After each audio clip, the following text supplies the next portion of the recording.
자, 안녕하세요. 테스트 1회 3, 4, 5, 6번을 동시에 진행을 하려고 합니다. 그리고 여기서는 자세한 설명이 없을 거예요. 그리고 이 이후의 강의에서는 진짜 고급스럽다든가 하는 지문이 거의 없습니다. 여러분한테 처음에 제가 얘기를 했듯이 독해 연습을 제가 그 구정 연휴 기간에 10일 이전에 끝냈잖아요. 그리고 오늘이 19일이에요. 19일 그 화요일이죠. 이제 화요일 새벽 2시입니다. 화요일로 들어가는 새벽 2시라는 얘기예요. 제가 계속해서 제 일정, 다른 바쁜 일정이 이제 곧 시작되기 때문에 그 안에 이걸 이제 전부 다 완료를 하려고 이제 찍는 중인데, 영어보다 영어가 너무 쉬워서 이제 독해 연습을 먼저 촬영을 했다고도 이제 제가 얘기를 했었고요. 근데 이번에 그러니까 진행을 이제 이후로 진행되는 내용이 너무 쉬워서 여러분들이 배울 내용이 별로 없네, 그렇다고 해서 저를 욕하지 마라 하는 겁니다. 책 자체 질이 그렇다. 이겁니다. 근데 이제 다 빼먹고 가기에는 좀 여러분들이 좀 서운해 할 것 같고, 그래서 그냥 건들자 하는 거였어요. 이거는 원래는 버렸습니다. 처음에 제가 강의 계획에서는 이거 다 버리고 가는 거였어요. 근데 그렇게 가다 보니까 너무 심하다는 생각이 들더라고요. 그래서 집어넣습니다. 그러니까 3등급이 스스로가 3등급 정도 된다 그러면은 이거는 그냥 안 듣고 그냥 가도 상관이 없어요. 문법이다 뭐다 가치가 없으니까. 근데 제가 이제 미리 좀 여러분한테 얘기를 해야 되는 거는 뭐냐면은, 그래도 학교 내신에서 변형인 경우에는 다룰 수 있다 하는 차원입니다. 왜? 문제 구색을 맞춰야 될 테니까. 여기서 뭐냐 하면 내용이 이거예요.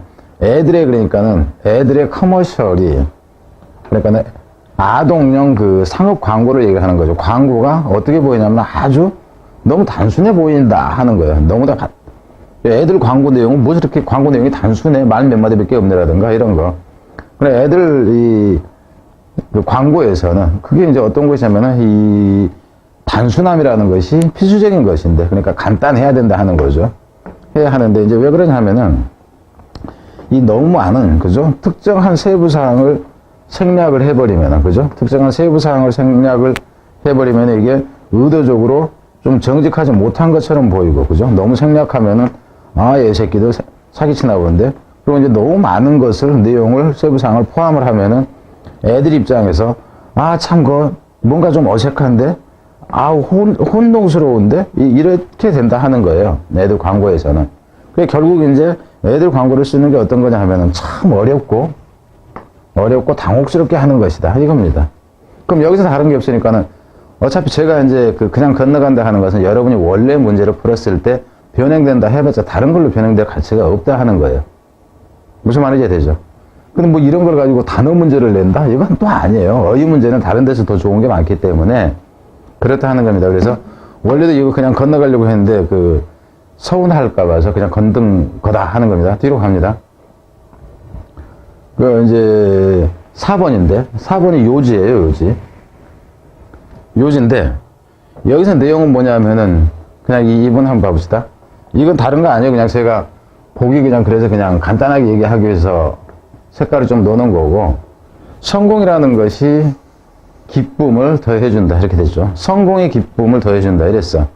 근데 이제 다 그러면 성공을 원하느냐 했을 때 뒤에서 뭐라고 하냐면은 여기 나까지를 포함을 해서 항상 이겨야 하는 것은 아니다 이렇게 나요. 항상 이겨야만 하는 것은 아니다. 그러니까 여기서 이제 이긴다는 개념은 항상 성공만 해야 되는 것만은 아니다 하는 거예요. 이 부분에서 이제 내용은 중간에가 이제 뭐가 나오냐면은 마이클 조단의 사례가 나와요. 마이클 조단이 농구에서 이기고 막 했는데 한때는 진 때도 있었다. 진 때도 있었는데 그럼 꼭 졌다고 해서 기분이 나쁘기만 했을까? 좋았을 수도 있다. 이제 이 얘기가 나오고, 거기서 이제 뒤에서 보면 however 그렇지만 I believe the big source of joy, 그렇지만 내가 생각하는 가장 큰 즐거움의 원천이 이렇게 되죠. 그럼 여기서 이제 joy라는 것이 오해 있었던 여기서 enjoyment를 얘기를 하는 거예요. 즐거움의 가장 큰 원천은 뭐냐 하면은 is the opportunity 이렇게 나옵니다. 기회인 것 같다 하는 거죠. 뭐 할 기회? to use their ability. 그들의 능력을 사용할 기회죠. 그 능력이 진짜 중요했을 때 능력을 사용할 기회다. 그러니까 이기고 지고보다는 자신의 능력을 사용할 기회를 갖는 것이 더 중요한 것 같다 이렇게 돼요. 그래서 이제 뒤에서 보면은 핵심 무엇에 대한 더 그레이트 워크플레이스니까는 여기서는 이제 일터에서 얘기해요. 두 가지 경우로 여기서 나눠서 한 겁니다. 게임을 하는 경우와 일하는 경우 두 개를 나눠서 얘기를 했어요. 그래서 여기서는 일터에서 가장 큰, 일터에서 이제 핵심이 되는 것은 is feeling wanted and important. 뭐 하는 것이냐면은 자신이 그죠? 필요하다고 느껴주고, 이 공간에서 내가 필요한 사람이야. 그리고 내가 중요한 사람이야. 이걸 느끼는 것이다. 하는 거예요. 그래서 여기서도 뭐 요지라는 것은 꼭 승리하거나 성공하는 것이 중요한 게 아니라 게임이나 직장에서 그게 중요한 게 아니라 자신이 거기서 중요한 역할을 할 수 있다는 것과 자신이 필요한 존재라는 것이 중요하다. 이렇게 하는 거예요. 그래서 윗부분에 이게 지금 중요하다가 아닙니다. 여러분한테 그냥 전체 내용을 대략적으로 이해시키기 위해서 그냥 하는 그 표시해 놓은 거예요. 중요한 거 없습니다. 그러니까 이런 부분에서 가령 학교에서 뭐 문제를 낸다 그런다면 저는 할 말 없어요. 참고로 여기서 같은 경우에는 뭐 정도가 가능하냐면은 순서나 문삽 정도가 가능해요. 여기서도 이제 뭐 however 이렇게 나오고 여기서도 however가 나오는데 이건 문삽의 개념이 되면서 그 마이클 조던 얘기가 여기서부터 여기까지 깔려요. 그래서 뭐 특별히 좋은, 그러니까 순서로 간다 해서 좋은 건 아니다 하는 겁니다. 이제 문삽이 가능하다 하는 거. 문삽은 저러면은 이 however를 가지고 문삽으로 가겠어요. 근데 문제로 안 내겠다 하는 겁니다. 안 내겠다. 근데 저도 이제 이런 문제를 만들어야 하는 입장이에요. 왜냐하면은 제가 그 오프라인, 대한민국에서 이제 오프라인에서 온라인은 빼놓고 오프라인에서 가장 큰 학원의 그 재수생 문제를 그 일부는 출제를 하고 제가 그 총 감수를 제가 해요. 최종 감수자가 접니다. 근데 이제 그 일부 문제를 만들어서 그 10명 정도, 그러니까 10명 정도가 작업을 하는데 그 중에 이제 일부는 제가 해야 되는 상황. 그래서 문항수를 좀 채워넣기 위해서 만들어야 되는 그런 입장이에요. 아주 좀 곤란하죠. 제 스타일이 전혀 아닌데 이제 또 이제 그 수능 문제 자체를 그 작업을 그러니까 총괄하는 선생님이 계신데 그분이 가능하면 많이 좀 만들어 달라 이래서 선생님 아시잖아요. 나 이런 문제 안 만드는 거 이런 거에서 뭘 만들어요. 그런데 근데도 내신 대비까지 저기 해야 되니까 억지로라도 좀 만들어 주세요. 이제 그래서 걱정입니다. 그리고 이거 강의 끝나면은 이제 바로 이제 그 작업 들어가야 돼요. 자, 갑니다. 1-5에서는 주장인데 여기서 같은 경우는 뭐 특별한 게 없어요. 그러니까는 뭐냐 하면은 뭐에서도 하여튼 간에 여기서 이제 주장, 그러면 여러분 이미 제목에서 그 선택지에서 봤을 거예요. 소프트 스킬이 중요하다 이랬어요. 뭐 성공을 하든가 뭐 이제 직장에서 뭐에서 성공을 하기 위해서는 소프트 스킬이 중요하다 그랬어요. 그리고 여기서는 뭐 이제 소프트 사이드 한 것이 중요하다 뭐 이렇게 나와. 그죠? 성공을 위해서는 이렇다 하는 거예요. 근데 이 소프트 스킬이라는 것이 뭐냐 하면은 그 정서적인 지능과 관련된 이 관계를 얘기를 한다. 그러니까 남의 마음을 잘 이해하느냐 뭐 하느냐 하는 것을 얘기하는 거예요. 심리적인 측면의 기술을 얘기를 합니다. 여러분하고 나하고 관계를 좀 더 어떻게 잘 가질 수 있느냐 하는 그 부분을 이 소프트 스킬이라고 한다 하는 거예요. 그럼 여기서 제가 여러분한테 설명해 줘야 될 게 뭐가 있을까요? 없어요. 그리고 원래 그 선택지하고 지금 똑같은 내용이란 말입니다. 그래서 그 문제를 풀면은 어차피 여러분들이 답을 뻔히 알 수 있는 거기 때문에 제가 여기서 설명할 이유가 전혀 없었다 하는 거예요. 근데 지금 언급을 하고 가는 제 자신이 좀 그래요.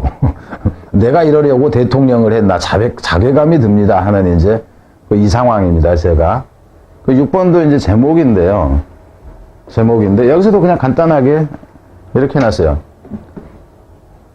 The ability to sleep with only one hemisphere of the brain at a time. 한 번에 이 뇌의 한쪽 방구만이죠. 한쪽 방구만으로 잠을 자는 능력. 여기서 이제 철새라든가 새들을 얘기를 하는 거예요. 그러니까 새나 이제 그 해양 동물들이 완전히 잠드는 게 아니라 이제 그 좌뇌, 우뇌 그러면은 좌뇌가 자고 있을 때는 우뇌가 안 자고 우뇌가 자고 있을 때는 좌뇌가 자고 지금 그 얘기를 하는 거예요. 그 여기서도 지금 보면은 뒤에도 또 반복되는 거예요. 한 번에 반쪽만 잠자는 거. 이거 말고 없어요. 여기서 학교에서 가령 여기서 문법 낸다 그러면 문법 저기 하세요. 나는 여기서 문법 안 냅니다. 이게 무슨 중학교 문법도 아니고. 그러니까 억지로 이제 이런 것까지 만들어 내야 된다 그런다면 할 말이 없다 하는 겁니다. 자, 이건 여기까지고 이제 뒤에는 미리 이제 얘기를 하자면은 이게 지금 6번이고 그럼 7번, 8번, 9번인가가 이게 도표 안 내면 뭐 이걸 거예요. 그리고 10번이 일치여부입니다. 그럼 저는 일치여부까지 안 하고 그냥 버리고 갑니다. 그리고 나중에 이제 심경 분위기 문제, 어조 이런 거 장문 세 문제까지 다 빼고 가는데 나중에 제가 읽어보다가 그게 가치가 있는 부분이 하나라도 뭐 어법으로 걸린다든가 뭐 한다든가 가치가 있는 부분은 나중에 시험에 임박할 때쯤에 버렸던 것들 중에서 다시 한번 봐서 간단하게, 그러니까는 해설 강의라기보다는 압축 강의로 해서 한번 때릴 겁니다. 자, 이제 11번 어법으로 가는데 어법도 참 어법으로 가는데 어법 문제가 별로 영향가가 없어요. EBS 전체 지문이 거의 다 그런 것 같아요. 어법은 진짜 완전히 뭐 할 그렇다 싶습니다. 뒤에 가서 일단 봐보죠.